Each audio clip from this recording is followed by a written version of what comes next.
நாட்டின் பொருளாதார வீழ்ச்சி குறித்து அனுர அரசிற்கு எச்சரிக்கை விடுத்த ரணில். இலங்கை பெண்ணிற்கு சென்னையில் நடந்த சோகம். நடந்தது என்ன? மாகாண சபை தேர்தலிற்கான நிதி குறித்து கேள்வி எழுப்பினார் நாடாளுமன்ற உறுப்பினர் மனோ கணேசன்.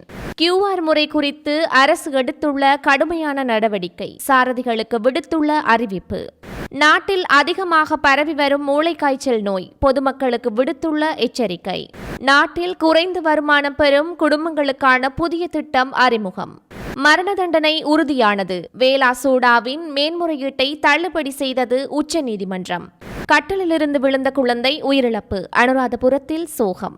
இலங்கை ரூபாயை வலுப்படுத்துவதே தனது பொருளாதார கொள்கையின் முதல் நோக்கமாக இருந்தது என முன்னாள் ஜனாதிபதி ரணில் விக்ரமசிங்க தெரிவித்துள்ளார். தற்போதைய அரசாங்கத்தின் பொருளாதார கொள்கைகளையும் டொலர் நெருக்கடிகளையும் ரணில் கடுமையாக விமர்சித்து கொழும்பில் இடம்பெற்ற கலந்துரையாடல் ஒன்றில் நாட்டின் தற்போதைய நிதி நிலைமை குறித்து கருத்து தெரிவித்துள்ளார். அரசாங்கம் ஆரம்பத்திலிருந்தே டொலரின் மதிப்பை 280 ரூபாய் மட்டத்தில் நிலைப்பு செய்ய முயற்சிகளை எடுத்திருக்க வேண்டும். ஆனால் அவர்கள் அதை செய்யவில்லை. இன்று டொலர் 320 ரூபாய் வரை சென்றுவிட்டது. அதாவது 30 ரூபாவால் அதிகரித்துள்ளது. இப்போது இதனை எவ்வாறு முன்னோக்கி கொண்டு செல்வது என்று தெரியாமல் முழிக்கிறார்கள். வெளிநாட்டு கையிருப்பு பற்றாக்குறை என்பது ஒரு நாட்டிற்கு ஏற்படும் மிகப்பெரிய வருமான பற்றாக்குறையாகும். இந்த பிரச்சனைக்கு மிக விரைவாக தீர்வு காணாவிட்டால் நாடு பேரழிவை சந்திக்கும். இந்த பிரச்சனையானது கடுமையான நோயால் பாதிக்கப்பட்ட ஒரு மனிதனுக்கு காலுடைந்ததை போன்றது என்று முன்னாள் ஜனாதிபதி ரணில் விக்ரமசிங்க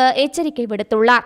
இலங்கை பெண்ணொருவர் சென்னை கோயம்பேட்டில் காரினால் இடித்து கொலை செய்யப்பட்ட சம்பவம் தொடர்பில் 7 பேர் கைது செய்யப்பட்டுள்ளனர். தனியார் கேளிக்கை விடுதியில் ஏற்பட்ட முரண்பாடு காரணமாக இந்த கொலை இடம்பெற்றுள்ளதாக போலீசாரின் முதற்கட்ட விசாரணையில் தெரியவந்துள்ளதோடு விழுப்புரம் மாவட்டத்தில் உள்ள இலங்கை அகதிகள் முகாமில் வசித்து வந்த 18 வயதான ஜான்சி என்ற இளம்பெண் இன்ஸ்டாகிராம் மூலம் சென்னையை சேர்ந்த பெண் ஒருவருடன் பழகி வந்த நிலையில் தோழியை பார்ப்பதற்காக சென்னை சென்ற ஜான்சி இரவில் கோயம்பேட்டில் உள்ள கேளிக்கை விடுதிக்கு சென்ற நிலையில் அங்கு இன்னொரு தரப்பினருடன் முரண்பாடு ஏற்பட்டுள்ளதாக கூறப்படுகிறது. இரு தரப்பினரையும் விடுதியின் பாதுகாவலர்கள் வெளியேற்றியதை தொடர்ந்து மோட்டார் சைக்கிளில் சென்ற ஜான்சி மீது முரண்பாட்டில் ஈடுபட்ட குழுவினர் காரை வேகமாக ஏற்றி விபத்தை ஏற்படுத்தியதில் பலத்த காயமடைந்த ஜான்சி சம்பவ இடத்திலேயே பரிதாபமாக உயிரிழந்துள்ளார். அதே மோட்டார் சைக்கிளில் பயணித்த சிறுமி ஒருவரும் பல காயங்களுடன் மீட்கப்பட்டு கீழ்ப்பாக்கம் அரசு வைத்தியசாலையில் அனுமதிக்கப்பட்டு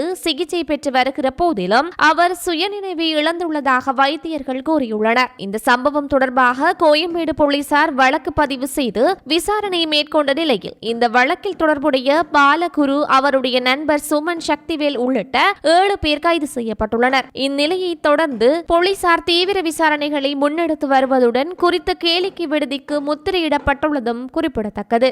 மாகாண சபை தேர்தலை நடத்துவதற்காக ஒதுக்கப்பட்ட நிதி வேறு தேவைகளுக்காக பயன்படுத்தப்பட உள்ளதா என்பது குறித்து நாடாளுமன்ற அரச நிதி பற்றிய குழு விசாரணை நடத்த வேண்டும் என தமிழ் முற்போக்கு கூட்டணியின் தலைவர் நாடாளுமன்ற உறுப்பினர் மனோ கணேசன் கோரிக்கை விடுத்துள்ளார். மாகாண சபை தேர்தலுக்காக ஒதுக்கப்பட்ட நிதி அரசாங்கத்தினால் அனர்த்த மறுசீரமைப்பு மற்றும் அதனுடன் தொடர்புடைய நோக்கங்களுக்காக பயன்படுத்தப்பட்டுள்ளதாக மக்கள் விடுதலை முன்னணியின் பொதுச் செயலாளர் ட்ரில்வின் சில்வா கூறியிருந்த கருத்துக்களை தனது கடிதத்தில் சுட்டிக்காட்டிய மனோ கணேசன், தனக்கு தெரிந்தவரை இத்தகைய நிதியை வேறு செலவின தலைப்புகளுக்கு மாற்றுவதற்கோ அல்லது மறு ஒதுக்கீடு செய்வதற்கோ நாடாளுமன்றம் எந்த ஒரு அனுமதியையும் வழங்கவில்லை என அவர் தெரிவித்துள்ளார். ரில்வின் சில்வாவால் கூறப்பட்ட இந்த அறிக்கை துல்லியமானது எனின் அது நாடாளுமன்ற அனுமதியின் பொது நிதியை அங்கீகரிக்கப்படாத வகையில் பயன்படுத்தியமையை குறிக்கலாம் என மனோ கணேசன் எச்சரிக்கை விடுத்துள்ளார்.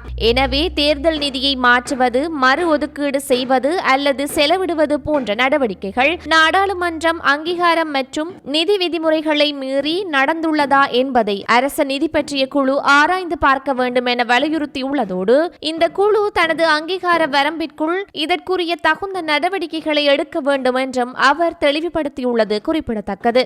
இலங்கையில் எரிபொருள் நுகர்வை கட்டுப்படுத்தவும் பொருளாதாரத்தின் மீதான அழுத்தத்தை குறைக்கவும் எதிர்வரும் மாதங்களில் எரிபொருள் QR முறைமை மேலும் கடுமையாக அமுல் அமுல்படுத்தப்படும் என எரிசக்தி அமைச்சர் அனுர கருணாதிலக்க அறிவித்தல் ஒன்று விடுத்துள்ளார். QR மற்றும் ஒதுக்கீட்டு முறைமைகள் மூலம் எரிபொருள் பயன்பாடு ஓரளவு குறைக்கப்பட்டிருந்தாலும் அது இன்னும் நாட்டின் தேவைக்கு ஏற்ப குறையவில்லை என்றும் உலகளாவிய நெருக்கடி தொடர்ந்து வரும் நிலையில் எரிபொருள் பயன்பாட்டை குறைப்பது அவசியம் என வலியுறுத்திய அமைச்சர் QR மற்றும் ஒதுக்கீட்டு முறைமைகள் மூலம் கணிசமான குறைப்பை எட்டியிருந்தாலும் அது போதுமானதாக இல்லை. உலகளாவிய எரிபொருள் விலை உயர்வால் இலங்கை அதிகளவிலான வெளிநாட்டு நாணயத்தை செலவிட வேண்டிய நிலை ஏற்பட்டுள்ளதாகவும் அவர் சுட்டிக்காட்டியுள்ளார். ஜனவரியில் 186 மில்லியன் அமெரிக்க டாலர், பிப்ரவரியில் 97 மில்லியன் அமெரிக்க டாலர் மற்றும் மே மாதத்தில் மட்டும் 524 மில்லியன் அமெரிக்க டாலர் எரிபொருள் இறக்குமதிக்காக செலவிடப்பட்டுள்ள இந்த நிலை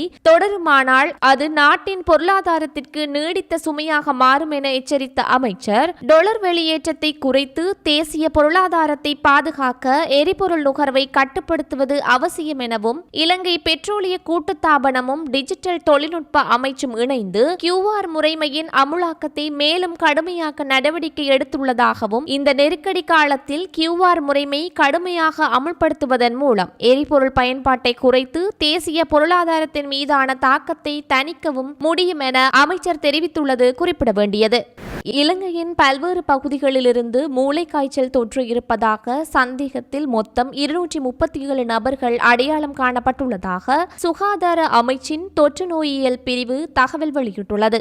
இதனால் சுகாதார அதிகாரிகள் பொதுமக்களுக்கு தடுப்பு வழிகாட்டுதல்களை வெளியிட்டுள்ளனர். நோய் பரவுவதை கட்டுப்படுத்த உதவும் வகையில் சுத்தமான குடிநீரை, குறிப்பாக கொதித்து ஆறிய நீரை அருந்துமாறு சுகாதார அதிகாரிகள் பொதுமக்களுக்கு அறிவுறுத்தலை விடுத்துள்ளனர். இது தொடர்பில் தகவல் வெளியிட்ட சமூக சுகாதார வைத்திய நிபுணர் துஷானி தபரேரே இதுவரை அடையாளம் காணப்பட்டவர்களிடையே வைரஸ் மூளைக்காய்ச்சல் தொற்று நோய்கள் பரவியிருக்கலாம் என்று நம்புவதாக கூறியுள்ளார். முதல் நோய் தொற்றுக்கள் ஏப்ரல் 15 அன்று மாத்தரை தெனியாயில் கண்டறியப்பட்டதை தொடர்ந்து ரிக்கிலகஸ்க, கண்டி, பதுளை, வெளிமடி மற்றும் தியத்தலாவி ஆகிய இடங்களிலிருந்தும் கூடுதல் நோய் தொற்றுகள் பதிவாகியுள்ளதாகவும் பதிவு செய்யப்பட்ட தொற்றுகளில் பெரும்பாலானவை பாடசாலை மாணவர்களிடையே காணப்படுவதாகவும் சுகாதார அதிகாரிகள் குறிப்பிட்டதோடு நேற்றைய நிலவரப்படி 59 நோயாளிகள் மட்டுமே வைத்தியசாலையில் அனுமதிக்கப்பட்டிருந்தனர். மீதமுள்ளவர்கள் தொற்றுக்குள்ளாகி குணமடைந்து வீடு திரும்பியுள்ளதாகவும் குறிப்பிட்டுள்ளனர். இந்த நோயுடன் தொடர்புடைய முதன்மை அறிகுறிகளில் காய்ச்சல், தலைவலி மற்றும் வாந்தி ஆகியவை அடங்கும். பெரும்பாலான நோயாளிகளுக்கு வைரஸ் மூளைக்காய்ச்சல் பொதுவாக சில நாட்களுக்குள் குணமாகிவிடும் என்றும் வைத்தியர் துஷானி தபரேரா தெரிவித்துள்ளார். குறைந்த வருமானம் பெறும் குடும்பங்களுக்கு உதவி செய்யும் நோக்கில் இந்த ஆண்டில் 100 சமுர்த்தி ஆரோக்கிய உணவு மையங்களை நிறுவுவதற்கு அரசாங்கம் திட்டமிட்டுள்ளதாக தெரிவித்துள்ளது. இந்த விடயத்தினை கிராமிய அபிவிருத்தி, சமூக பாதுகாப்பு மற்றும் சமூக வலுவூட்டல் அமைச்சர் உபாலி பன்னில குறிப்பிட்டுள்ளார். சமுர்த்தி அபிவிருத்தி திணைக்களத்தினூடாக இந்த திட்டம் நடைமுறைப்படுத்தப்பட்டு வருகின்றதாக அவர் மேலும் சுட்டிக்காட்டியுள்ளதோடு இந்த திட்டமானது கிராமப்புற வறுமை ஒழிப்பு மற்றும் சிறு மற்றும் நடுத்தர அளவிலான தொழில் முயற்சியாளர்களுக்கு ஆதரவளிப்பதை முதன்மை நோக்கமாக கொண்டு செயற்படுகிறது என்றும் இந்த ஆண்டிற்குள் நிர்ணயிக்கப்பட்ட 100 நிலையங்கள் என்ற இலக்கை அடைவதற்காக ஏனைய மையங்களை அமைக்கும் பணிகள் திட்டமிட்டபடி முன்னெடுக்கப்பட்டு வருகின்றது என சுட்டிக்காட்டியுள்ளதும் குறிப்பிடத்தக்கது. போதைப்பொருள் கடத்தல் குற்றவாளியான கம்போல விதானகே சமந்தகுமார வேலே சூடா என்ற புனைப்பெயரால் பரவலாக அறியப்பட்டவர் தாக்கல் செய்த சிறப்பு மேன்முறையீட்டு மனுவை உச்சநீதிமன்றம் இன்று தள்ளுபடி செய்ததன் மூலம் கொழும்பு உயர்நீதிமன்றம் அவருக்கு விதித்த மரண தண்டனை உறுதிப்படுத்தப்பட்டுள்ளது. கீழ் நீதிமன்றங்களின் தீர்ப்புகளுக்கு எதிராக சிறப்பு மேல்முறையீட்டு மனுவை தாக்கல் செய்ய நீதிபதிகள் மஹிந்த சமயவர்த்தன, அர்ஜுன ஒபிஷேகர மற்றும் சோபித ராஜகருணா அடங்கிய மூவர் அமர்வு மறுப்பு தெரிவித்துள்ளது. குறித்த மனு தள்ளுபடி செய்யப்பட்டதால் சமந்தகுமாரவுக்கு விதிக்கப்பட்ட தண்டனையும் மரண தண்டனையும் நடைமுறையில் உள்ள நிலையில் 2008ஆம் ஆண்டில் லிவினியா மலையில் 7.5 கிராம் ஹெரோயினை வைத்திருந்த மற்றும் கடத்திய குற்றத்திற்காக வேலே சூடாவுக்கு 2015 அக்டோபர் 14 அன்று கொழும்பு உயர்நீதிமன்றம் மரண தண்டனை விதித்த நிலையில் குறித்த உயர்நீதிமன்ற தீர்ப்பை தற்போதைய பிரதம நீதிபதி பிரதீப் பத்மன் சுரசேன கொழும்பு உயர்நீதிமன்ற நீதிபதியாக பணியாற்றிய காலத்தில் வழங்கியதை தொடர்ந்து 2019 ஏப்ரல் 5 அன்று உயர்நீதிமன்றத்தால் விதிக்கப்பட்ட குற்ற தீர்ப்பு மற்றும் மரண தண்டனை ஆகிய இரண்டையும் மேன்முறையீட்டு நீதிமன்றம் உறுதி செய்தது. அனுராதபுரம் ஹெக்கிராவை பகுதியில் பெற்றோர்களுக்கு நடுவில் பாதுகாப்பாக உறங்கிக் கொண்டிருந்த 2 வயது ஆண் குழந்தை ஒன்று கட்டிலிருந்து கீழே விழுந்து பரிதாபமாக உயிரிழந்த துயர சம்பவம் ஒன்று இடம்பெற்றுள்ளது. பெற்றோர்களுக்கு நடுவில் தூங்கிக் கொண்டிருந்த குழந்தை எதிர்பாராத விதமாக கட்டிலிருந்து கீழே விழுந்து சத்தம் கேட்டு பதறி எழுந்த பெற்றோர் உடனடியாக குழந்தையை மீட்டு அருகில் உள்ள வைத்தியசாலைக்கு கொண்டு சென்ற போதிலும் தலையில் ஏற்பட்ட கடுமையான உட்புற காயங்கள் காரணமாக சிகிச்சை பலனின்றி குழந்தை உயிரிழந்துள்ளது. சம்பவம் தொடர்பில் ஹெக்கிராவை போலீசார் மேலதிக விசாரணைகளை மேற்கொண்டு வருகின்றனர். கடந்த கால அரசாங்கங்களினால் மலையக பகுதிகளில் குறையில் கைவிடப்பட்ட வீடமைப்பு திட்டங்களை முழுமையாக கட்டி முடிப்பதற்காக தற்போதைய தேசிய மக்கள் சக்தி அரசாங்கம் 2025ஆம் ஆண்டு வரவு செலவு திட்டத்தில் 600 கோடி ரூபாயை ஒதுக்கீடு செய்துள்ளதாக பெருந்தோட்டம் மற்றும் சமூக உட்கட்டமைப்பு வசதிகள் பிரதி அமைச்சர் சுந்தரலிங்கம் பிரதீப் ஊடக சந்திப்பின் போது கூறியுள்ளார். கடந்த காலத்தில் அவசரமாக கட்டப்பட்டு மக்களிடம் கையளிக்கப்பட்ட வீடுகள் வசிப்பதற்கு தகுதியற்றவையாக காணப்படுவதாக மக்கள் முறைப்பாடு செய்துள்ள நிலையில் அந்த விடயம் தொடர்பில் உடனடியாக விசாரணை நடத்தப்படும். அதேவேளை கைவிடப்பட்ட வீடுகளை கட்டி முடிக்க 600 கோடி ரூபாய் ஒதுக்கப்பட்டுள்ளது.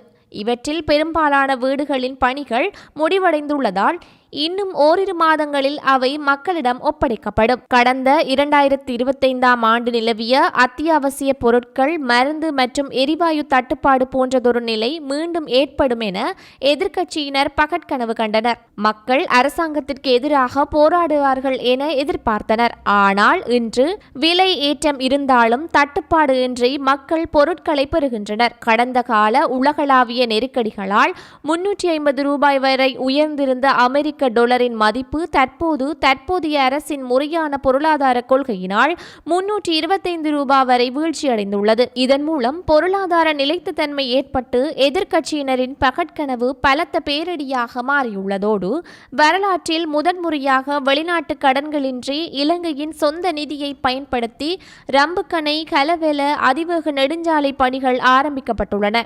நாட்டின் தனிநபர் வருமானம் 5000 அமெரிக்க டாலருக்கு அதிகமாக உயர்த்தப்பட்டுள்ளது. எரிபொருள் விலையேற்றத்தால் பாதிக்கப்பட்டுள்ள மக்களுக்கு நிவாரணம் வழங்கும் வகையில் டீசலுக்கு 100 ரூபாயும் பெட்ரோலுக்கு 20 ரூபாயும் அரசாங்கம் மானியமாக வழங்கி வருகிறது. கடந்த காலத்தில் ஆட்சியை பிடிக்கவும் தக்க வைக்கவும் அரசியல்வாதிகள் பயன்படுத்திய இனவாதம் இன்று இலங்கையில் முற்றிலும் காலாவதியாகிவிட்டது. தமிழ், சிங்கள, முஸ்லிம் மக்கள் இனவாதத்திற்கு எதிராகவே தேசிய மக்கள் சக்திக்கு வாக்களித்துள்ளனர். நாட்டை அபிவிருத்தி பாதைக்கு கொண்டு செல்வதே எங்களது ஒரே இலக்கு என பிரதி அமைச்சர் சுந்தரலிங்கம் பிரதீப் மேலும் கருத்து தெரிவித்துள்ளார்.